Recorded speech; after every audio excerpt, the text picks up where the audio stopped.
The effects of COVID-19 have left many individuals feeling anxious, overwhelmed, and burnt out. And this has caused the conversation around mental health to be louder now than it has ever been before.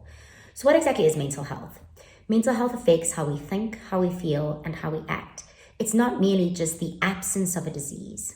Mental illness, on the other hand, is a psychological dysfunction which is generally caused by biological factors such as our genes, our brain chemistry, or uncontrolled stress or trauma. This is not an emotion that one can simply shake off with a good night's rest. Mental health is often thought of on a spectrum, from depression being the value of ill to flourishing being the peak of our well-being. When we're at our peak, we feel energized, we're motivated, we're connected with and prospering at all facets of life. Depression, however, is a stubborn feeling of sadness that will not go away. Depression has actually been described as a misleadingly mild term for an extraordinarily debilitating illness, and I think this really sums up just how incapacitating this disease can be. So what exactly happens in the middle of the spectrum? The condition is called languishing, and Adam Grant dubbed it the dominant emotion of 2021. In a single word, he describes it as feeling bleh.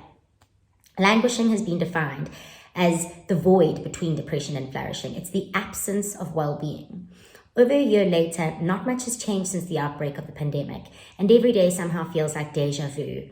We're all battling to adapt to this foreign, stagnant world, which feels a bit dull and empty. Grant explains this world as being in mourning. We're suffering the loss of our loved ones, of regular social connectivity, of our old lives and routines that we once took for granted. The struggle with mental health is often first noticed in the workplace, where tasks and responsibilities seem insurmountable. The difficulty with this is that these challenges are often hidden from our bosses because of the stigma that's attached to it.